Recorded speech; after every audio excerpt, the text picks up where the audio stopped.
Johnnie L. Cochran Jr. was born on October 2nd, 1937 in Shreveport, Louisiana. Now, Johnny came from a good family. His parents were strong role models in his life during the time. His mother, she was just a homemaker, and she sold Avon cosmetics door to door in the neighborhood. Her dream for Johnny was to be a doctor instead of being a lawyer.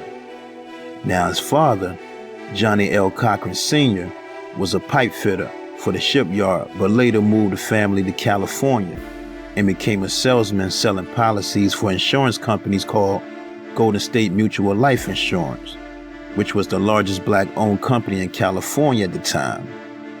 Now, with the guidance of his parents and inspired by the Thurgood Marshall Brown versus Board of Education case, Johnny would become a straight-A student in school. With only around 20 black students at the time at the Los Angeles High School, he graduated first in his class in 1955. He also went to school with actor Dustin Hoffman, in which you might have seen him in movies like Rain Man and Meet the Fockers, just to name a few. Now see, after high school, Johnny went to UCLA and earned his Bachelor of Arts degree in Business Economics. After that, he then earned a Juris Doctor from the Loyola Law School, and after passing the bar in 1963, he took a job in LA as the first black law clerk, a deputy city attorney in the criminal division. Among his early cases was a 1964 effort to prosecute comedian Lenny Bruce on obscenity charges. 2 years later, he entered private practice and opened his own firm called Cochran, Atkins, and Evans in Los Angeles. He also represented the widow of Leonard Deadweiler, a black man who was shot to death by the LAPD in May 1966 after speeding and running red lights while driving his wife, who was in labor, to the hospital. Now, after losing that case, he began taking on high-profile police brutality and criminal cases. In 1972, Johnny became the defense lawyer for Black Panthers leader Geronimo Pratt, who was charged with the murder of a white school teacher.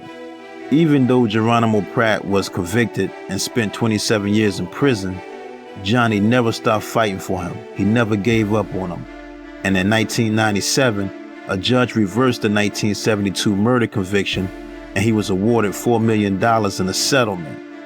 In 1978, he took a pay cut from a $300,000 a year job to a $49,000 a year job and became the first black assistant district attorney in Los Angeles. Around 1983, he returned to the private practice and established the Cochran firm in Los Angeles. That same year, right, he handled Ron Settles' case.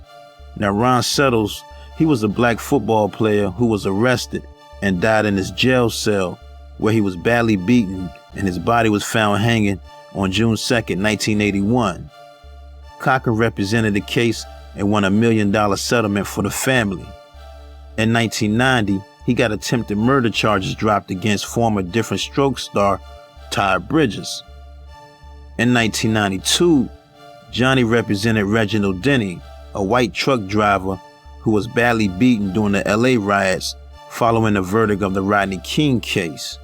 Now see, Johnny's argument about that case was the LA Police Department was guilty of discrimination for failing to protect the neighborhood where Denny was assaulted. In 1994, he helped Michael Jackson in his first molesting case, getting prosecutors to drop the criminal charges against Michael. And Michael agreed to pay millions in a settlement out of court. He also helped Snoop Dogg and his bodyguard get acquitted for murder on the grounds of self-defense. Now, the most famous case in his career was the O.J. Simpson case. Now, O.J. was charged of murdering his ex-wife, Nicole Brown Simpson, and her friend Ronald Goldman. Now, in that trial, Cochran said that famous phrase, "If it doesn't fit, you must acquit." O.J. was found not guilty, but later sued by the victims' families for millions. He also was hired by Suge Knight to handle all the Tupac cases after signing him to Death Row Records after bailing him out of prison in October 1995. But then in 1998, Johnny's brother, Rolonzo Cochran, was found shot to death on a sidewalk in the Jefferson Park area of central Los Angeles. You know, Johnnie was a man of forgiveness, and he asked the district attorney not to seek the death penalty. His brother's killer was sentenced to 75 years to life. In 2001, he defended Sean P. Diddy Combs, who was being charged with weapons and bribery. After winning that case for Sean P. Diddy Combs, Johnnie Cochran said that this would be his last criminal case and he was going to retire. Now, rumor has it that Johnnie Cochran declined to represent R. Kelly and Allen Iverson in their criminal cases right after that case. In December 2003, Johnnie Cochran was diagnosed with a brain tumor, and in April 2004, he underwent surgery. But on March 29th, 2005, Johnnie Cochran died at his home in Los Angeles from that brain tumor. You know, there is a movie in the works about Johnnie Cochran's life, man, titled Signal Hill, I think. And actor Anthony Mackie is supposed to play him alongside Jamie Foxx, who also signed on to play a role in the film. I think Jamie Foxx is supposed to play Geronimo Pratt, the Black Panthers leader. Don't forget to check out the show The People vs. O.J. Simpson too. It talks a little about Cochran's life and everything, how he handled that case. You can also purchase Johnnie Cochran's book, A Lawyer's Life, online. He was 67 years old. R.I.P. Johnnie Cochran.